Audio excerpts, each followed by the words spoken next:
All right, enough about sad Greek women. Let's talk about some angry Roman dudes. I am Professor Kozlowski. Welcome back to Troy and the Trojan War. Today we are talking about Rome. So we have largely ignored Rome thus far in this class because, Homer is kind of the whole focus here, and while Rome is going to have a lot to do with Homer and the transmission of Homer, and we'll have a very interesting opinion about Homer and their sort of trajectory in history. They don't really contribute much to the development of Homer before they really start getting involved.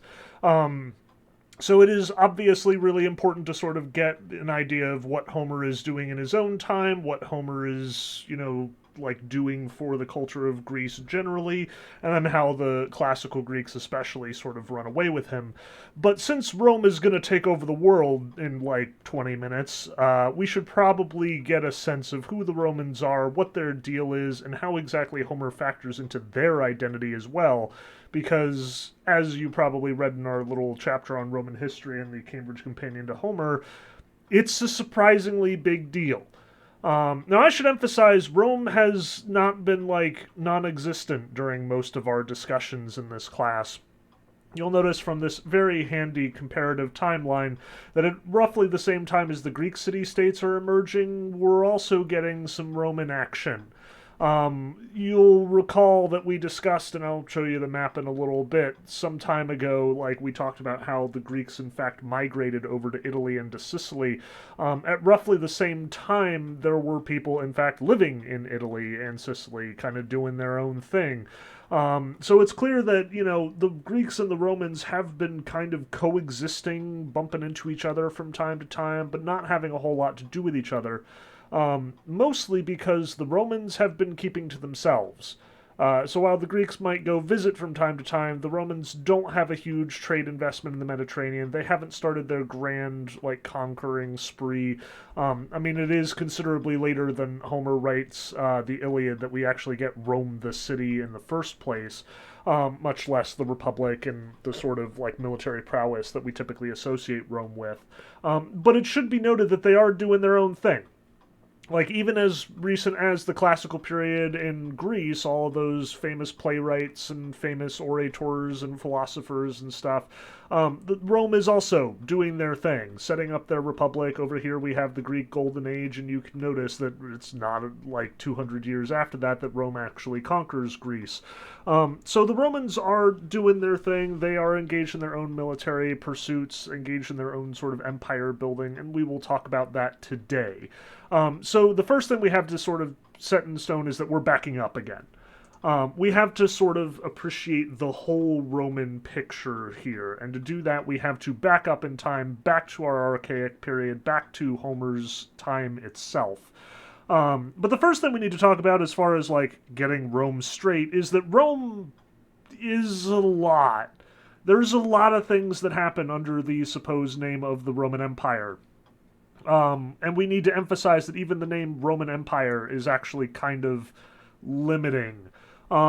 Obviously, here on this timeline, which is really simplistic but incredibly handy, we can see that Rome actually has multiple distinct periods of its development. Namely, we have archaic Rome, the Rome under the kings. Many of those kings may have been apocryphal or, just legendary, but either way, the Romans identify them as an important part of their history, and we should at least, be aware of their existence and their sort of legacy. We've got the Roman Republic, which is the famous part, or at least the beginning of the famous part, the Romans living under the Senate. This is a large part of Roman history, and the Romans themselves consider it the most important part of their history, the best part of their history in most cases, although this is brought to a fairly violent end by the Roman civil wars, as we'll discuss, and then is the stuff that you probably associate with Rome, namely the emperors, Julius Caesar, Augustus Caesar, and the rest. Before Rome actually falls around 500 AD, and we get a new period in Roman history, namely the Byzantine Empire. The Eastern Roman Empire sort of becomes the dominant one. So let's keep this in mind. Like, when we are talking about Rome, it is important to note which part of Rome we are talking about. In the same way that when you say ancient Greece, it's important to note whether this is before or after the Dark Ages, whether it's the archaic period of Homer or the classical period of Plato. All that is kind of significant to understanding exactly which moment in Greek history you're talking about. Likewise, for the Romans, you got to know what their government looks like in order to appreciate what's actually happening. So let's start with the prehistory of Rome, so to speak. Again, Rome is a combination of a number of different groups that all kind of bump into each other at roughly the same time and place. And importantly, the Romans identify themselves as being the product of Greek migration. Like, you ask any of the major Roman historians, any of the major Roman, like, storytellers, and they will tell you the same story. Namely, Rome was founded by Aeneas. Now, keep this in mind. Like, this is a huge deal for us. On the one hand, we've emphasized throughout this class that Homer has, like, a wide-ranging effect on how the Greeks identify themselves. But we need to stress, like, right here at the outset, the Romans, too, understand themselves as being the inheritors of the Trojan War. Namely, they see themselves as the logical predecessors or the logical inheritors of the Trojan side of the Trojan War. Aeneas, the one guy who escapes the fall of Troy, apparently sails all the way from Troy over here, all the way over to Italy, and hangs out with the Latins, who we'll talk about in a moment, who will ultimately go ahead and found Rome. So Rome sees itself as being royally informed, being of royal heritage. They say, we are the Romans, we inherit the power, the legacy, the royalty of Troy, just as the Greeks see themselves as being the, people who inherit the power of Agamemnon and the Mycenaeans. But we should also emphasize that as much as, this story may very well be apocryphal, like, who knows where the heck Aeneas actually landed and all that stuff, though we will definitely get back to that very soon. We should also note that Aeneas, he lands on Rome and doesn't immediately just, kill everybody and turn it into, Aeneas land. Instead, he hangs out with the people who are already there. So that includes the Etruscans, who we'll talk about here, the Latins, who are, dwelling in the kind of whitish part, because the Latins aren't really terribly distinct as a people, except insofar as they have their own language. We should also notice, though, that the entire Italian peninsula is very much colonized by the Greeks. You'll notice all the blue areas across the map tend to be Greek colonies, places where Greeks have landed and Greeks are hanging out and doing their thing. The red stuff are Phoenician colonies, Phoenicia being based over here in Asia Minor, or rather in the ancient Near East, because this is Asia Minor. And you can also see that there are a couple of other players on this particular field. Egypt is still kicking around, the Illyrians are doing their thing. We're not going to bump into many of these folks, but even so, recognize this is an exciting world here in the 6th century BCE and earlier. A lot of different groups and cultures are bumping into each other. That archaic period where we mentioned, there's a lot of trade going on, there's a lot of movement, even though there isn't a whole lot of language being written down. This is the product of that, and the Romans are very much the product of this archaic period. So here we have the Etruscans. The Etruscans are a very distinct culture and a very distinct group. As we'll see in a moment, they have a very distinct language from everything else that we're talking about these days. The Etruscan language apparently doesn't even derive from Proto-Indo-European, which is one of those shocking things that just happens across Europe from time to time and will frequently baffle linguists and historians. Where did these guys come from? What is their deal? How have they managed to stand up for so long against the tide of sort of enculturation? Suffice it to say that the Romans see themselves as being sort of adjacent to the Etruscans, but in inheriting a lot of their culture, but also being distinct from the Etruscans. The Etruscans are just one of the several people groups that sort of combine to make Rome who it is. The other ones being, again, the Latins on the one hand, and, again, Aeneas and the Greek-informed Trojans on the other. So you'll notice that the Etruscans, at the peak of their power, around 500 BCE, they control quite a bit of Italy, including what will one day be Rome. But their stronghold tends to be circulated around these major cities, the Etruscan League, so to speak. And in these cities, that's sort of the center of their power. So Rome is always kind of on the border of the Etruscans. And you'll notice that the Etruscans very much take over the Latins before the Latins very much turn it around in the following centuries and get them back for it. But one thing we should definitely note for the archaeological record, and especially as it happens with our business of Homer, is that even the Etruscans identify themselves as being the inheritors of the Greek world. They too know the Iliad. They too believe that the Odyssey took place off their shores. Like, there's apparently a long-standing tradition among both Etruscan and Latin sailors that Odysseus's journey, the Odyssey, took place on these little islands, as opposed to all those weird islands over by Greece. To the point that we can find numerous archaeological evidences for, them celebrating their heritage as being derived from Odysseus. In fact, there's even a tradition actually rooted in Hesiod that Odysseus and Aeneas teamed up to make this whole, culture a thing. That apparently Aeneas, leaving Troy, found Odysseus, who was trying to get home, and the two buddied up for a while, colonizing Italy and turning it into what will be the Roman Empire in some distant future. Now, this is honestly shocking to me. I had never heard this before I read our little article in the Cambridge Companion to Homer. And when I told one of my other sort of classically minded friends about it, he practically, fell over. He was just like, how could this possibly be? We read the Odyssey. He was nowhere near Rome. How do the Italians see Aeneas and Odysseus ever getting along at any point? Where the hell did that come from?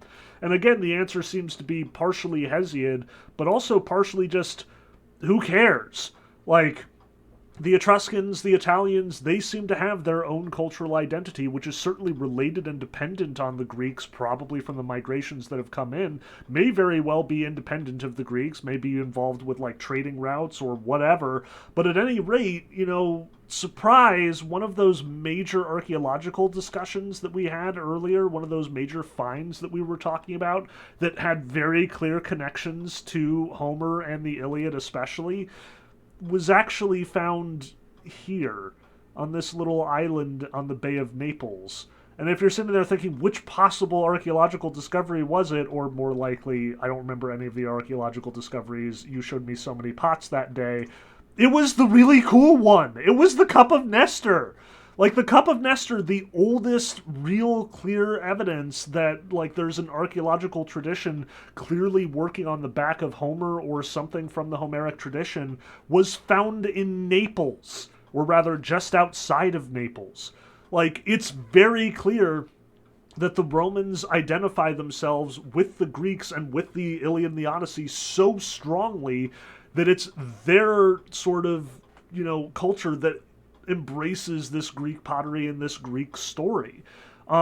What's more, you'll find as we sort of look at more archaeological records that as much as you might think, oh, okay, so, they have some connection to the Greek side of the Trojan War, but they do at the end of the day identify with Aeneas and the Trojans more, even that's not clear.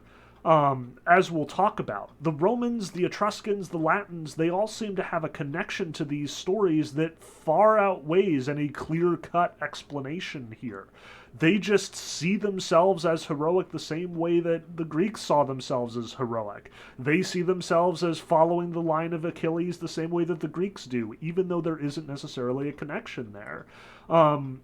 They just kind of co-opt the culture. This is part of their heritage as well.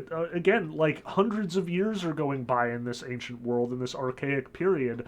So the original reasoning for this may very well be lost. Who cares is kind of the attitude here.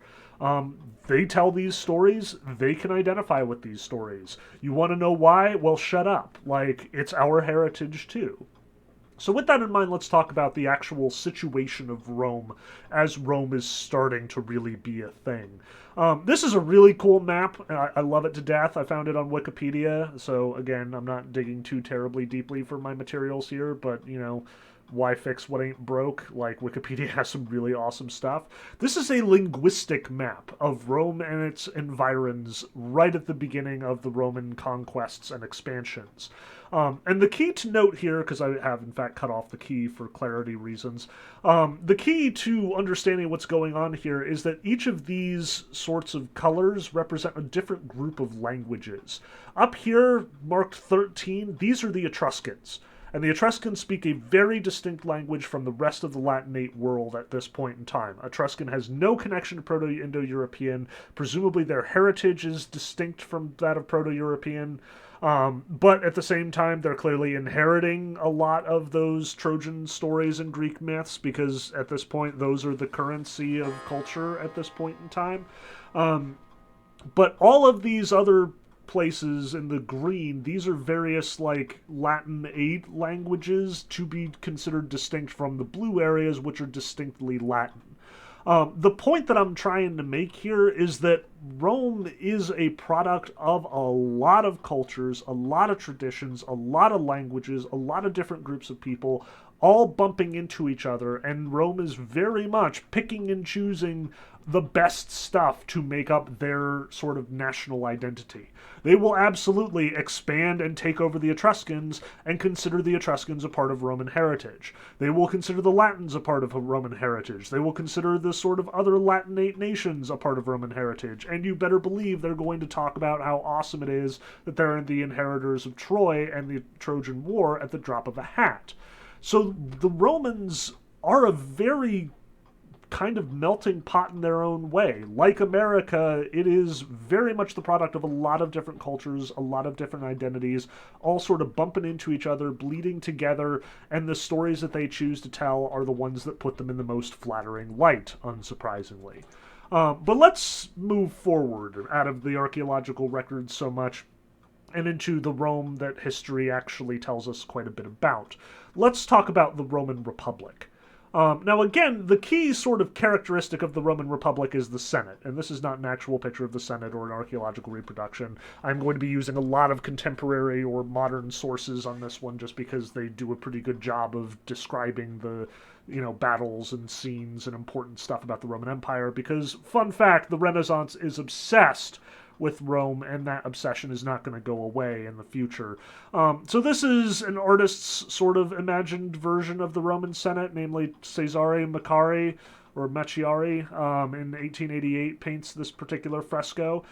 This is Cicero denouncing Catiline, and you can see Cicero like absolutely wrecking poor Catiline over here, while the rest of the Roman Senate clearly tries to distance themselves from him.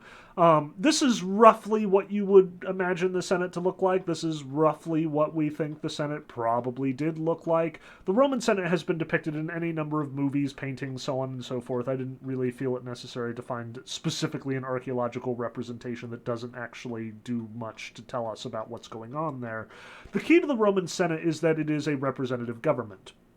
Unlike the Greeks with their whole democracy thing, not every citizen of Rome gets to vote. Rome is a huge city by even ancient standards. Like, it is enormous, it is storied, and the aristocracy has been running the show for a very long time, just as the Greeks have a sort of representation by estate situation where only the lord of the household gets to vote.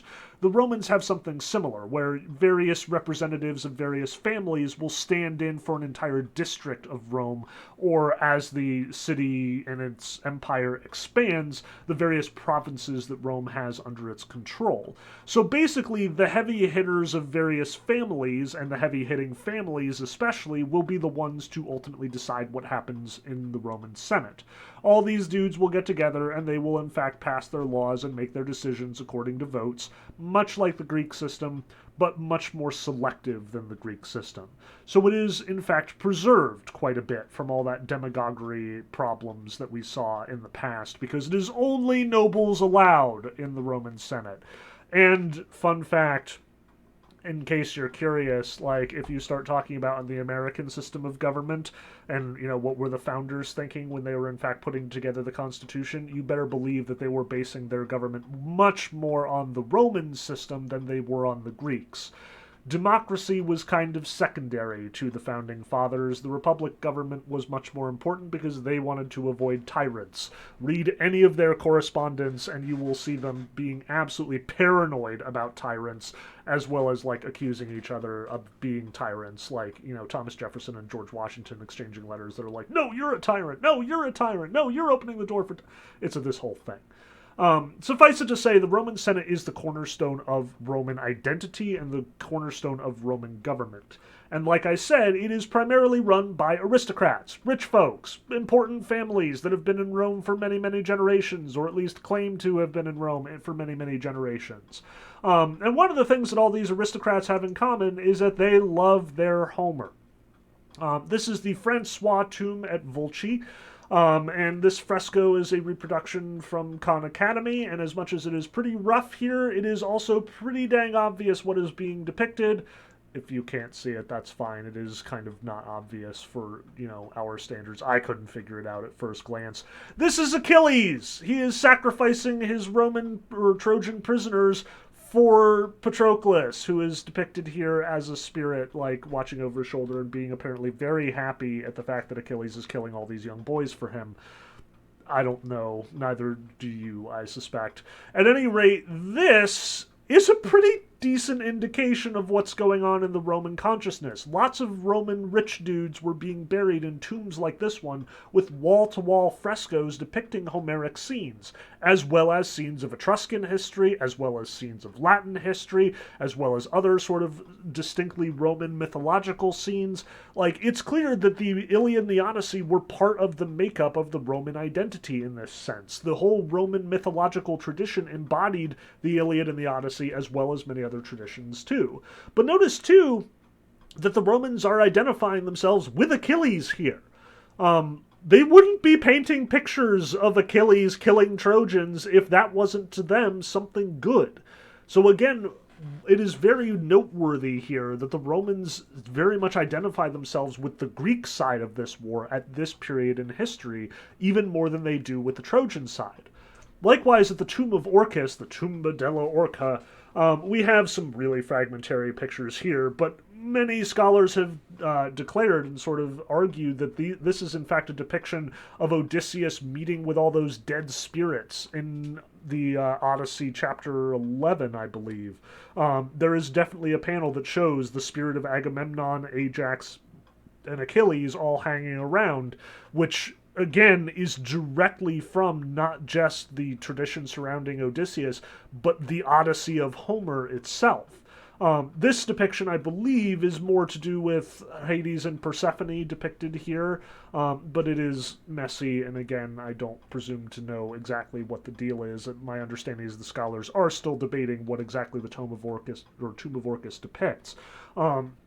But as you'll see from our writer in the Cambridge Companion to Homer, Joseph Farrell, writing his Roman Homer essay, he is quite convinced that this, as well as the tomb that we saw just a moment ago, is pretty proof positive as evidence that rich Romans liked to be identified with not just Homeric heroes, but Greek Homeric heroes. They too respected and revered Odysseus. They too respected and revered Achilles. They saw Odysseus as being one of the primary founders of Rome, as wild as that may be given the tradition that we've been talking about thus far.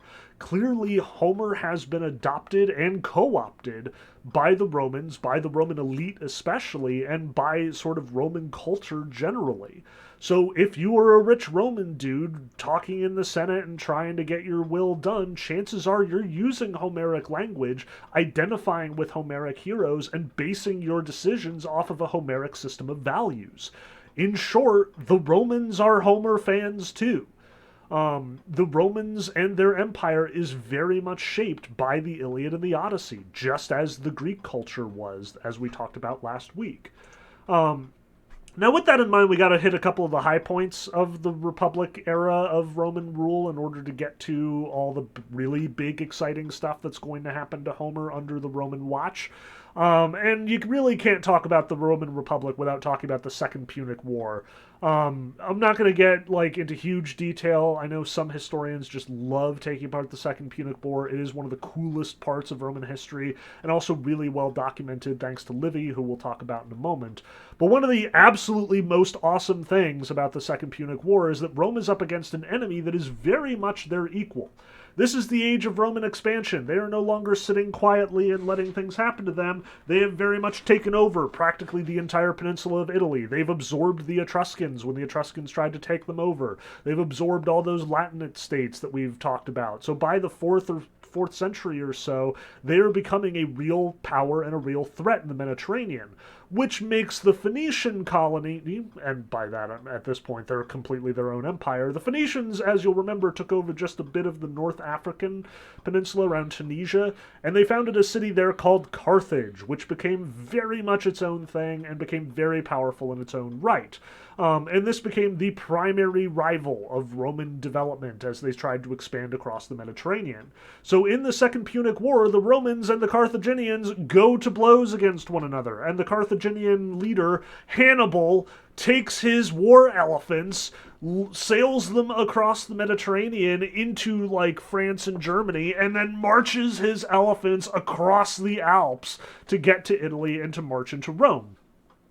A long, protracted series of battles ensues. Basically, the long and the short of it is that the Romans manage to harry Hannibal and wear away his army until finally he has to, like, retreat back to Carthage, at which point Scipio Africanus, so named because he is the great warrior who conquered Africa, sails down to Carthage and sacks the city with his Roman army, ending the Second Punic War very much in favor of the Romans. And this, defeating their primary enemy of Carthage and basically gutting their ability to contest the Mediterranean world, leads the Romans pretty much undisputed masters of the Mediterranean. So they expand very rapidly. So you'll note, like, this map quite conveniently and quite concisely presents the Roman expansion over the 100 years during and following the Second Punic War, that they had basically completely controlled Italy and the surrounding islands and some territory here and there around 200 BCE, but after conquering Carthage, they very much just start running the show. After the Punic Wars, after the Macedonian Wars, they conquer all of Greece, they conquer a good bit of Anatolia, they conquer great quantities of Spain and France, at this point Gaul, as well as North Africa, where Carthage used to be located. The Roman Empire is very much the power in the ancient world at this point. Now I should emphasize, because the Romans have taken over Greece, this has caused some interesting friction. Remember, the Romans do largely identify as Greek in many ways. As we talked about, the Etruscans, the Latins, they seem to have some deep, like, archaeological and cultural connections to the Greek world. So the Romans pick up on that, they adopt this sort of Greek culture, but now that they are actually in charge of the territory that gave them Homer, things get a little messy. Now, you'll remember when we left the Greeks, we had a sort of different set of problems and issues. Namely, the Greeks had just taken over the entire ancient world thanks to Alexander the Great. And at this point, the Greek Empire extends way beyond Macedonia here, all the way through Asia Minor, Anatolia, into Persia, and all the way to the Indus River. But as I mentioned, Alexander the Great only lived so long, and when he died, his generals basically split up the empire and turned it into its own thing. So, in the process of all this conquest and the process of taking over the Greek Empire of Alexander, what we end up with here is Romans basically controlling the entire world. One great empire falls, another great empire is erected in its place. Now, that's not to say that the Romans control all of Persia and all the way to the Indus River the way that the Macedonians did, just that they control the primary Greek side of the empire. They absolutely gut the two Macedonian/inheritors of Alexander the Great, the two sort of sub-empires that make up Greece and Asia Minor, and even, like, Egypt and North Africa to some degree. The Romans are still very much a Mediterranean-only enterprise at this point, but that too will soon change. The key here, though, is that remember when Alexander the Great takes over the entire world, he does so and he brings Greek culture with him. Now everybody from Greece to India to Egypt reads Homer, knows the Greek myths, recognizes the Greek gods, speaks the Greek language, trades in Greek coin. When the Romans take over Greece, they expect that that's how it's going to work here too. Like, all of a sudden the Greeks will all speak Latin, and they will all read Roman myths, and they will all identify with Roman myths, and so on and so forth. But that's not how this goes. Greek is still too strongly entrenched in the ancient world. The Romans cannot successfully supplant it. In the hundreds of years of trying, Greek will stubbornly remain the trade language of the Mediterranean world, and even spread throughout the rest of the Roman Empire to places where the Greeks didn't used to be, like Spain and North Africa. This is going to cause problems.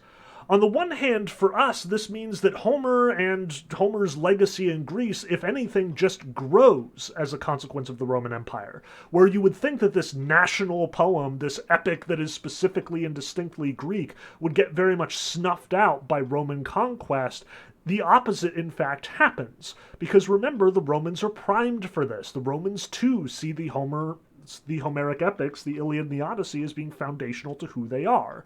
So it just grows, it spreads, but it changes in the process. Homer being the primary mode of education for the Greeks now becomes Homer is the primary mode of education for the Romans. Everyone in the Roman Empire is exposed to Homer in some respect. The rich are reading it, the poor are hearing it, everybody is basing their society, their values, their education on it. So Homer is just getting more important, not less. Now, this whole era of the Roman Republic very much ends in violence. Namely, there is a very strict law in Roman rule that generals are not allowed to get too much power, certainly not allowed to overthrow the Senate, and to protect this, they have this rule about no army is allowed to cross the Rubicon, the river that sort of borders on Rome.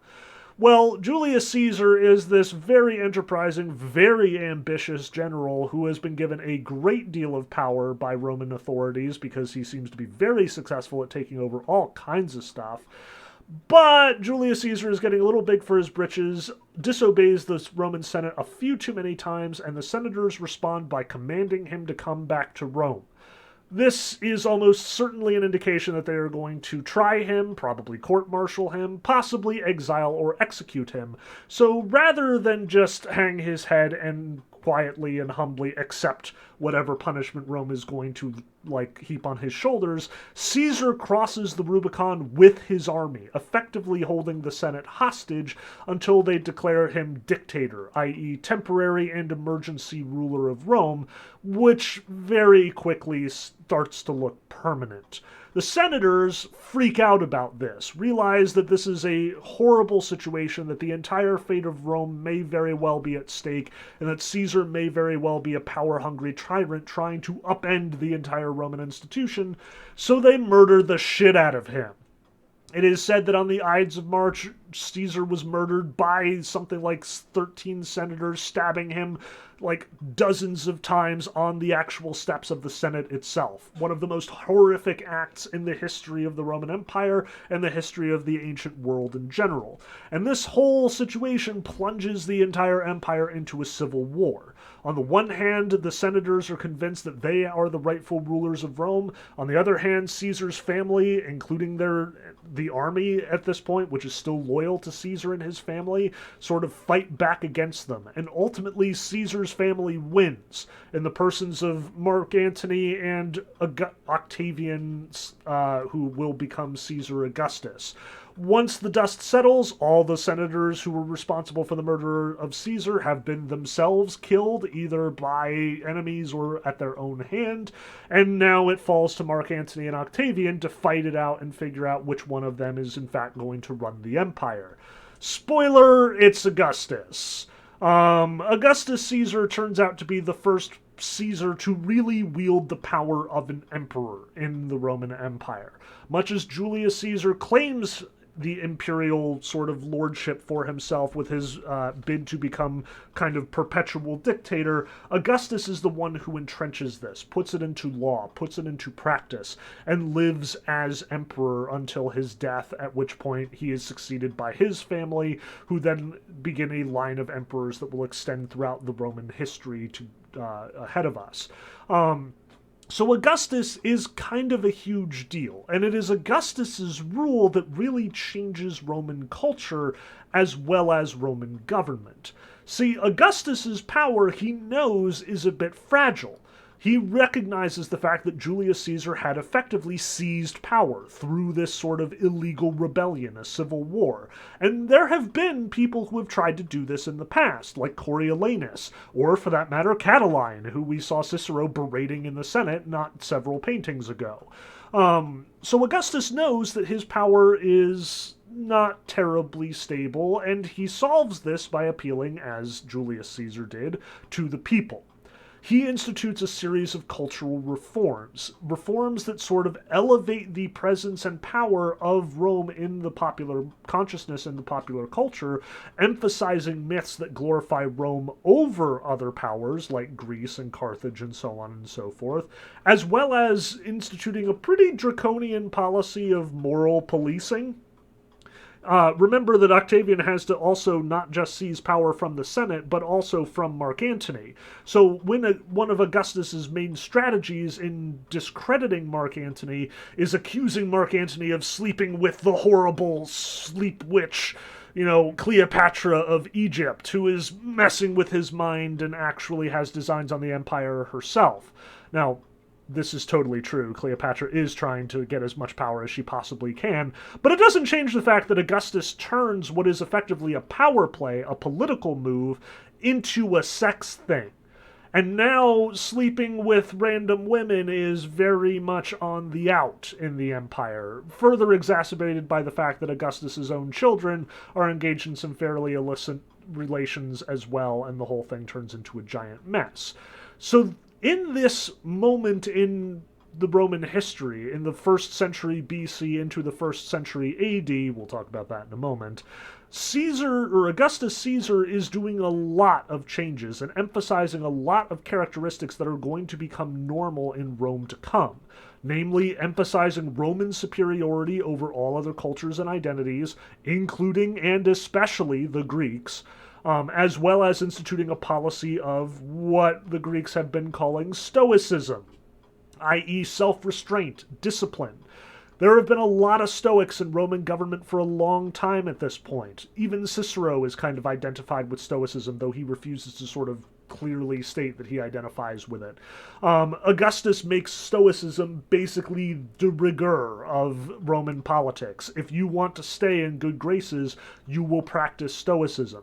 This is a typically Roman philosophy, emphasizes typically Roman values like militarism and personal strength and purity, and not, getting bogged down by pleasures and drinking and so on and so forth. And Augustus is not going to tolerate anything that doesn't speak to this particular virtue, because again, that's how he got one over on Mark Antony. Mark Antony's dissipated lifestyle is what caused him to ultimately be destroyed, because Augustus very much capitalized on that, basically instituting a moral panic of the sort that we saw, back when Clinton was sleeping with people in the White House, not to get overly political here. But there are a lot of parallels between, contemporary populism and Roman imperial domination. Ask me about it sometime. You'll get way more than you bargained for. Suffice it to say, the way that Caesar kind of gets this done is there are a series of Roman poets throughout the 1st century BC into the 1st century AD who really start to recharacterize and recontextualize Roman identity and Roman history in a way that can be parlayed for political points. In short, Romans aren't interested in art unless that art is also kind of propaganda. Which means we're going to see a very different character from Roman poetry than we will see from Greek poetry generally. where the Greeks are predominantly concerned with the legacy behind them, preserving the mythic stories and emphasizing their values and possibly twisting and turning them in order to emphasize new morality, the way that Euripides and Plato are. The Romans are very much about, let's return to form. Let's talk about how awesome Rome is, how awesome its history is, how awesome its mythology is, and let's tell those stories that emphasize Roman rule, Roman superiority, Roman distinctness, Roman identity. And you gotta talk about Virgil in this context. Virgil is the clearest, most obvious example of a Roman poet basically doing the emperor's job and propagandizing Roman identity to the Roman people. We are going to be reading a decent chunk of the Aeneid, which is Virgil's primary claim to fame here. Virgil did compose other poems, mostly of a totally non-political and heroic, epic Roman identity sort of character. But Virgil's Aeneid is the major Roman epic that will endure for many centuries to come, and very much supplants earlier Roman epics in popular consciousness, in the educational system, and will one day be considered the greatest epic poem ever written. Virgil's Aeneid is basically the Iliad and the Odyssey smashed into one book, telling the story of how Aeneas escapes from Troy and ultimately founds Rome. So, as much as this is an epic poem, it is very much a mercenary epic poem, an epic poem hit, so to speak. It is definitely a work of propaganda telling us about how awesome Roman identity is and enforcing the significance of the Roman Empire and identity as being derived from Troy especially, and notice, no Odysseus to be found here. In fact, it is frequently emphasized throughout Virgil that Aeneas can do everything Odysseus can do, and then some. He overcomes many of the obstacles that Odysseus has to suffer through, because we're not talking about the Greek fatalistic perspective anymore. We're not interested in some, arbitrary, cruel, uncomprehending fate governing all of our lives. No, the Romans rule their own lives, damn it, and fate is their bitch to play around with as they see fit. So Virgil's Aeneas can totally do things like take out Scylla or totally overcome Charybdis. Aeneas does not have these problems. Aeneas is not some long-suffering dude who is just beaten the crap out of the way Odysseus is. No, he is commanding and powerful, and he breaks hearts, and he escapes enemies, and he doesn't take 10 years to get from place to place. He can do it in one. Come on. What kind of wimp is this Odysseus guy anyway? Additionally, the back half of Virgil's Aeneid, much of which we're going to skip, unfortunately, in this class, is very clearly derived from the Iliad, as it describes Virgil's Aeneas bumping into the Latins, fighting against them in Iliadic style, even giving the Latins this big hero that Aeneas has to overcome, just like Achilles has to overcome Hector. But at the end of the poem, rather than the Latins were devastated and it's this giant tragedy, the way that it is in the Iliad, Virgil makes it out that Aeneas and the Latins just both mutually appreciate how awesome each other are and agree to just live peaceably forever after and be part of the same empire that will one day found Rome. It's not subtle, and as we read it, you'll notice how unsubtle it actually is. There's literally a passage we're going to read where Aeneas is consulting dead spirits, just like Odysseus did, and they're going to tell him about how awesome Rome is going to be. Odysseus talks to Tiresias, and Tiresias is you're going to have to go on this epic journey and find this guy who doesn't know what an oar is, and it's going to take you a lot of time, and it's going to really suck. Virgil's Aeneas goes and talks to, his prophet, and he's you're going to be awesome, and everything you do is going to be awesome. And by the way, have I mentioned how awesome Rome is? Let me tell you about how awesome Rome is. It's not subtle. It's not subtle at all.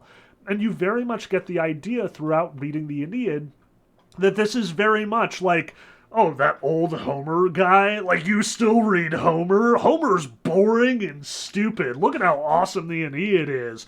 The Aeneas can do everything that Achilles can do and everything that Odysseus can do, and he can do it twice as fast, backwards, and in heels. Forget your Homer nonsense. This is where it's really at. This is what real epic poetry is about. Now, this picture on the side here is actually a page from what is a apparently shockingly well preserved 5th century illuminated manuscript of the Aeneid to give you an idea of, again, the Aeneid was considered awesome by many people for a long period of time, and it's going to be a long time, like 18th, 19th century, before people start to think that, hey, actually, maybe Homer is better than Virgil at all.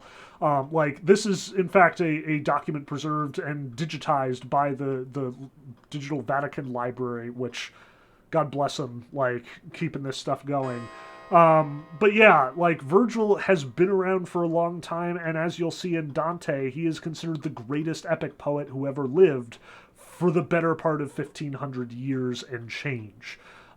So do not underestimate him. As much as I'm going to try and emphasize how much he is kind of propagandizing, this is a great work of art in its own right, and has been considered a great work of art by many, many great artists, great critics, great thinkers, great philosophers for many centuries of Western history. The Roman attempt to supplant Homer with Virgil was largely successful for a very long time. But it doesn't change the fact that at the end of the day, the Romans only wrote the Aeneid, Virgil only wrote this poem to get out from under the shadow of Homer. Like, this is a reaction to Homer. Homer drips off of every page of the Aeneid as much as it is an attempt to make a distinctly Roman epic poem. In order to beat Homer, you have to be Homer, in short.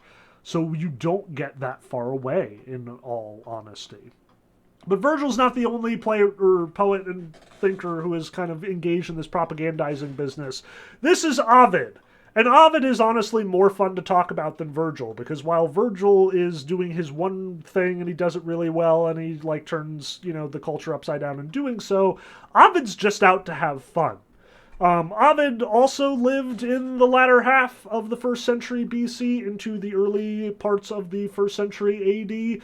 But Ovid's poetry is much less obviously polemical. The big one that everyone remembers of Ovid's is the Metamorphoses. And the Metamorphoses is kind of an epic poem, kind of not an epic poem. It kind of works as an anthology. In effect, what Ovid is doing is he is turning the Greek myths into Roman poetry. And in doing so, he is more than happy to supplant the name of Greek gods with Roman names. He is happy to change any Greek myths that he finds discreditable with Roman alternatives.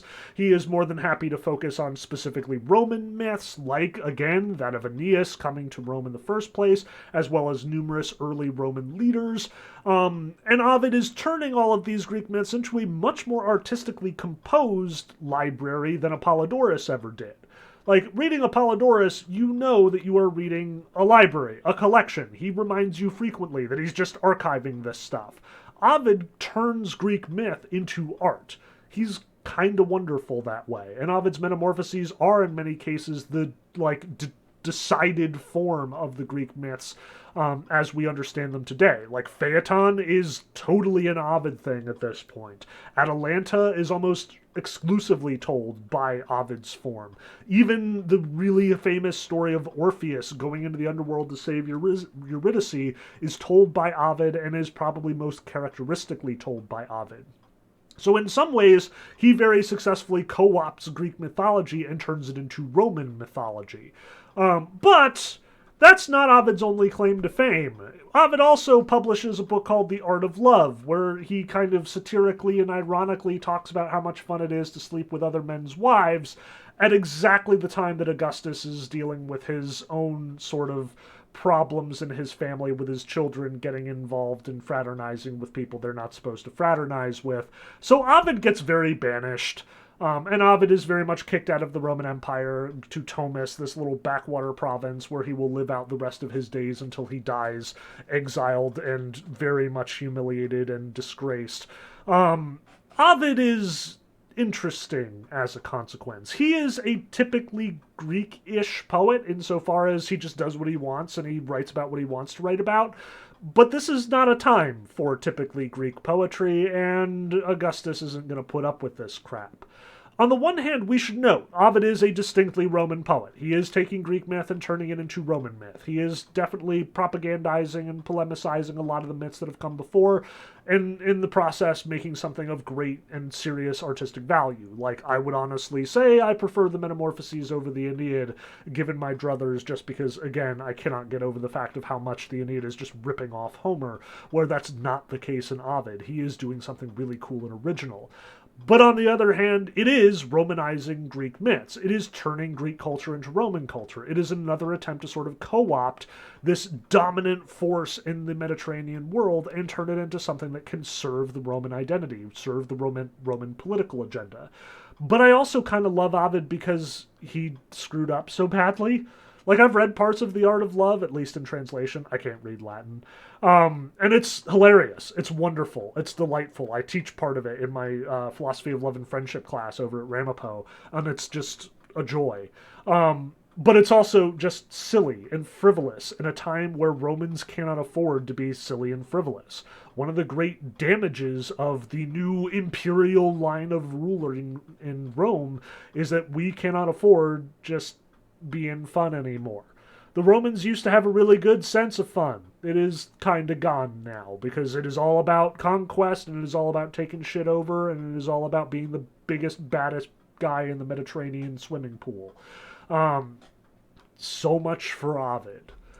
That brings us to the historians, though. As we talked about with the Greeks, history is very much rooted in mythology. You know, Herodotus and Thucydides are both pulling a lot of pages from Homer in writing their respective histories of the Greco-Persian War and of the Peloponnesian War.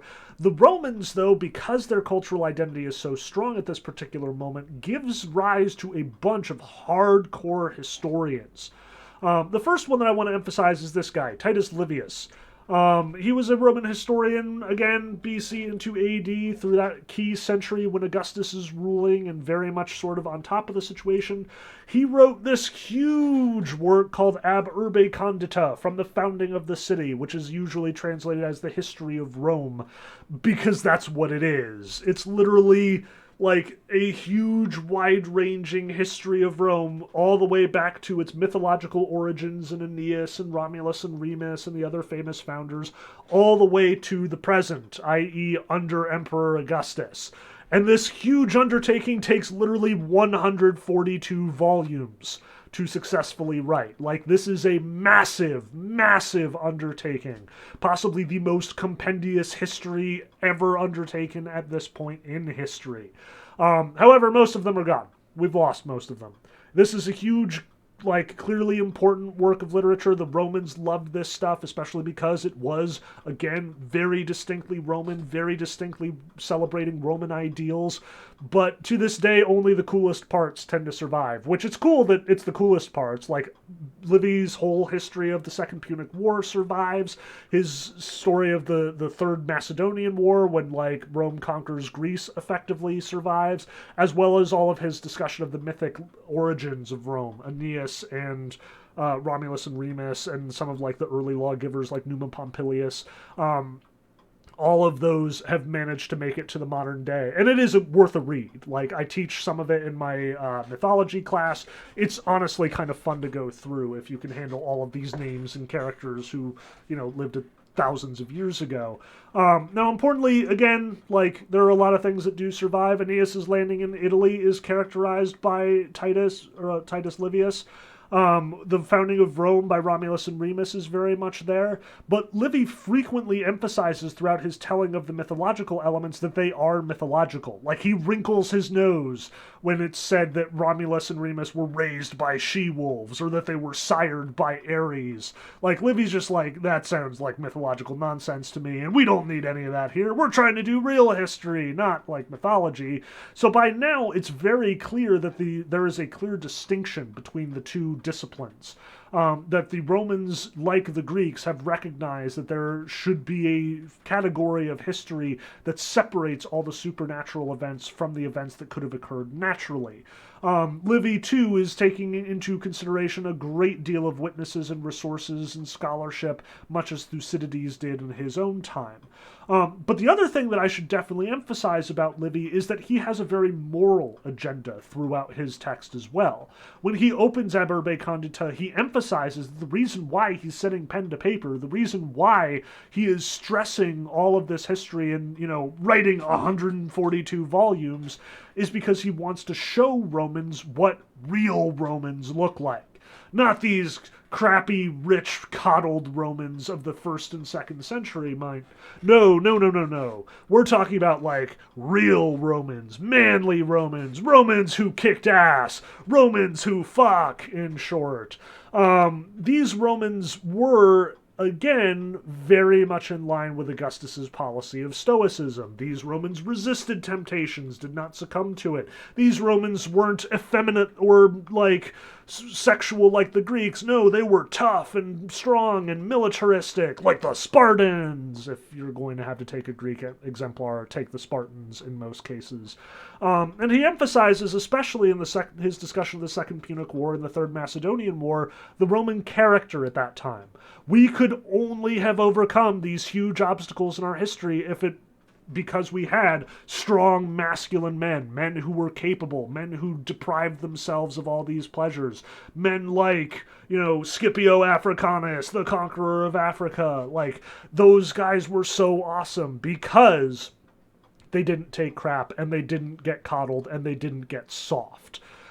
So Livy is, as much as he is doing sort of distant history without that mythological bent to it, he still is doing propaganda in some sense. He still has an agenda that aligns with Augustus Caesar's. And while his, history is still unparalleled and still consulted by Roman historians all the time today, it's one of the major sources of Roman history, it should be kept in mind that he definitely has an agenda. His bias is coloring his treatment of the facts. Now, we also have to talk about this guy, Plutarch, or at least we think this is Plutarch. This is just known as head of a philosopher, but it's usually assumed to be Plutarch. Plutarch was another major Roman historian, later than most of our other writers that we've talked about so far. He is totally 1st and 2nd century AD, so living after Augustus, but still very much engaged in the same kind of Romanizing policy that Augustus kicked off. Namely, he writes this work called Parallel Lives of the Noble Greeks and Romans. Plutarch himself is actually living in Greece. He is Greek taught. He is writing in the Greek language, unlike many of these writers who are very deliberately and very specifically composing their works in Latin to emphasize the Latin language. Plutarch is not quite doing so much, but Plutarch actually does form a sort of key part of this Romanizing business. Namely, in the Parallel Lives, what he does is he takes one major Greek figure, political figure or leader or general or lawgiver or whoever, and puts it side by side with what he considers the equivalent Roman leader. So every one that the Greeks can produce, the Romans can also produce, and usually better. Although he will characterize, some Greeks do win out over Romans. He actually closes his biographies with comparisons between the two, where he measures them up. But his comparisons are often very much intended to glorify the Roman character and put them on a level with the Greek person who would otherwise be celebrated and historically represented and admired. So, for example, he compares Theseus, the mythic savior of Athens, founder of Athens, defeater of the Minotaur, with Romulus, the mythic creator of Rome. Thus putting them both on a pedestal and very much emphasizing, our mythology is every bit as good as Greek mythology. Likewise, he takes Lycurgus, the lawgiver we talked about from Sparta, the one who, said that all the laws had to be oral, who emphasized that, all children had to be taught to be warriors and they had to kill any child that didn't, make the cut. He compares that with Numa Pompilius, the much more civilized and the much more kind of capable and, subtle lawgiver of the early Roman Empire.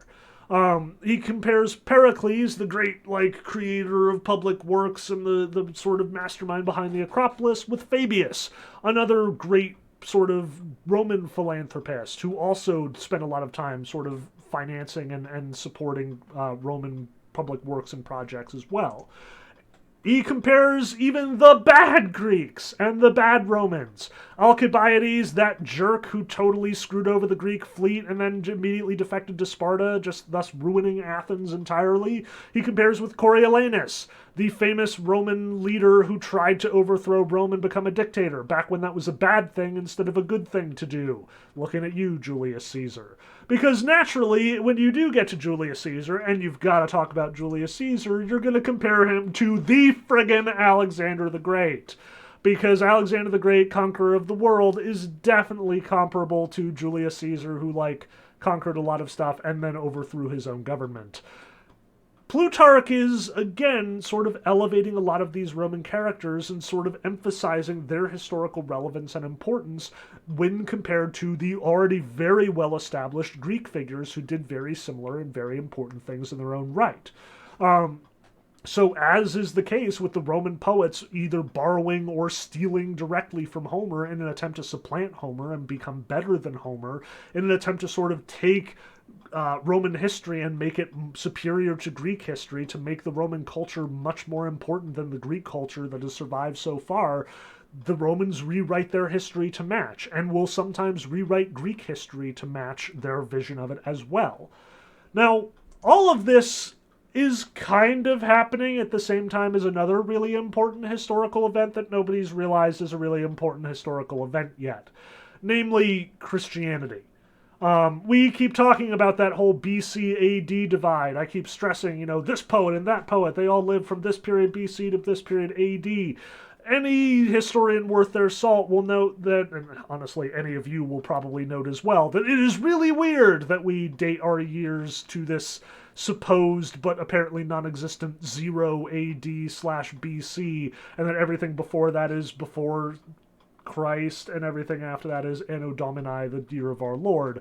That's because 0 AD is supposedly the date that Jesus Christ was born. P.S. He wasn't. It was they probably missed the mark a little bit if there was a historical Christ. And again, I don't even want to scratch the surface of that discussion at this point. We will get there.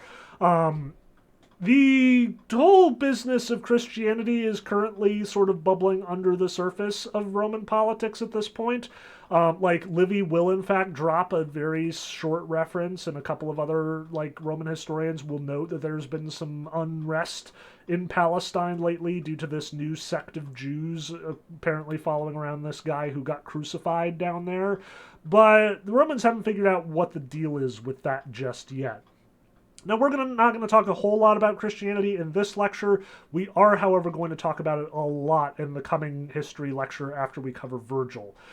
So gear up for that, because this is in fact happening, this is in fact bubbling under the surface, and this will in fact become more and more important as Roman history and as European history generally goes on. As for the actual business of Rome, this is its peak. Around 117-ish, Rome has reached as far as it is ever going to reach. It has conquered virtually all of Europe. It has conquered the whole of the North African coast of the Mediterranean. It has conquered all of Asia Minor and a decent chunk of the Arabian Peninsula. It is the power. It is running the show. It is absolutely enjoying its privileges during the Pax Romanum, the great Roman peace promised and ushered in by Augustus, where few actual wars are going on outside of the Roman Empire, and where finally the armies can come to some kind of rest and just engage in peacekeeping business. That's not to say that there aren't problems, revolts are becoming more and more frequent, because again, they've got this huge friggin' empire to maintain at this point, and it's becoming a bit of a bureaucratic nightmare trying to take care of all this land from the one central location of Rome itself. So this comes with problems, but this is also the peak of Roman power.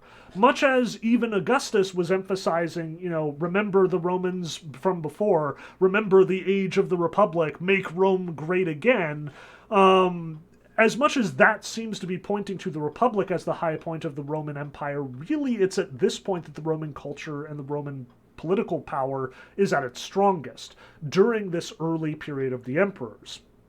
It is also at its most fragile. It very quickly degenerates. Now, I'm not going to like try and get the entire business of the Roman Empire emperors like pounded into your skulls. You should definitely remember Julius Caesar. You should definitely remember Augustus Caesar. They are both hugely important and very much constitute like the major early transition from Rome under the Senate to Rome under the emperors. Definitely remember those guys. But other than that, don't worry about getting all of your emperors straight. There are a lot of good ones like Tiberius or Marcus Aurelius, and there are a lot of really terrible ones like Caligula or arguably Nero, or, you know, definitely some of these assholes in the 50 years of military generals when everybody is assassinating each other left and right, and Rome is literally going through like a general slash emperor slash Praetorian Guard member like every few weeks, it seems. It's a mess. But all of this chaos and all of this mess is accompanied by larger problems throughout the empire. There's religious dissent because those Christians are getting noisy, which is upsetting all of the traditional Roman pagans, as well as the newfangled pagan Zoroastrians, who are becoming more and more dominant in Roman culture. We have bureaucratic problems and administrative problems. We have legit revolts happening all over the place, left and right, as well as barbarian invaders, especially from Germania. It turns out there's a bit of a unsettlement of various Gothic groups around the European world. All this comes to a head, and finally the Emperor Diocletian says, fine, screw it, we're just going to divide up the empire into two parts, East and West Rome. The Western Roman Empire will be based in Rome itself, obviously, but the Eastern Empire is quickly turning into the richer and more important part. Fun fact, this is also where Greece is, this is also where Troy is, this is also the whole Anatolian business, and it is way wealthier than the West at this point. So, once again, the Western Roman Empire and its Latin culture is coming in second place to Greek culture. Sucks to suck, Romans. Looks like all of those poets that you got to do your dirty work may not have been all that successful after all. But anyway, Diocletian separates the empire into two distinct halves, makes an emperor and a sub-emperor in each half, and was basically like, okay, that should work for a while, and it totally doesn't. Within 50 years, the Emperor Constantine, depicted here being ominous as all hell, shows up and takes over the entire empire, conquers everyone who gets in his way, first from his backwater post in the Western Roman Empire, and then ultimately conquering the entire Eastern Roman Empire, consolidating it under his rule, and then dividing it again. Constantine ultimately relocates the capital, though.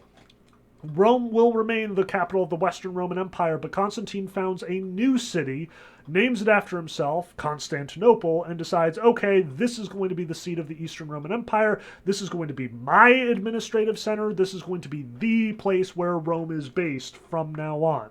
And Rome and the Western Roman Empire can shove it.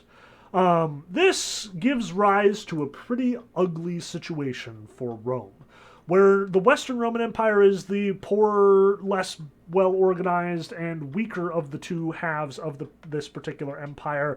They will be the first to fall as a consequence, where the Eastern Roman Empire will actually thrive for many centuries to come under the name of Byzantium. Now, the other thing that we should definitely mention about Constantine and his whole business is that Constantine is also the one who legitimizes the Christian religion. At this same moment in the 4th century AD, Constantine basically shows up and says, Christians are my allies, and even goes so far as to say that he won this really important battle, the Battle of the Milvian Bridge, in which he basically managed to consolidate his power over the Western Roman Empire with the help of the Christian God. Constantine isn't going to declare Christianity the official religion of Rome. That he will leave to his children and grandchildren, despite the one brief rule of Julian the Apostate, who very much tries to make killing Christians cool again and very much fails. Constantine very much solidifies the power of the Christians in the Roman Empire.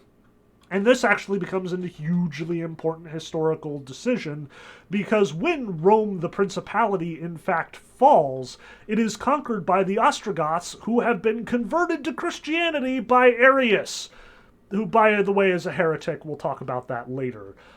Maybe, or maybe not. Who's to say? At any rate, Rome falls, but Roman religion survives.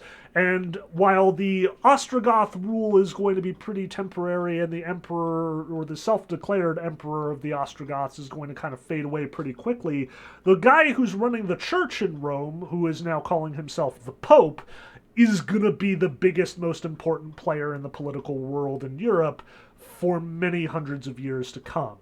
That, for sure, we will talk about. On the eastern side, though, we're going to get a completely different story entirely. Constantinople sort of gets their bishops, their sort of patriarchs of the various churches in Constantinople and other major Christian centers like Alexandria and Antioch to sort of agree to Roman rule. And by Roman, we mean Byzantine, now that this is the Byzantine, or the empire based in Constantinople / Byzantium. So the Byzantine Empire is going to thrive and continue to exist for several hundred years before it is ultimately destroyed during one of the Crusades. Whoops, that wasn't intentional, but these things happen. Suffice it to say that they're going to have a long and storied history. We'll probably touch on it in our next lecture, though we'll probably not focus on it a great deal. If you're sitting there wondering, though, where the heck is Homer in all this, now that we're talking about Christianity a great deal, the key here is Homer never left.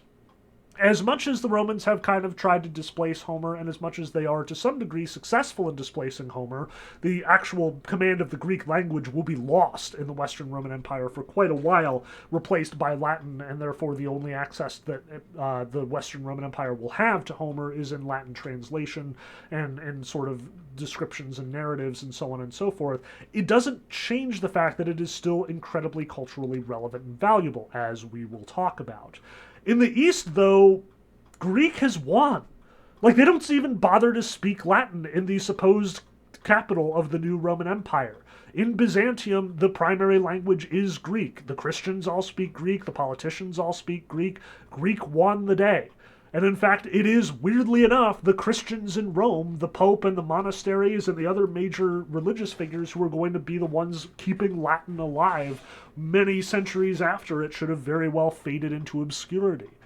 But the other thing about that Eastern Roman Empire is that they are very much keeping Greek culture alive as well, including Homer.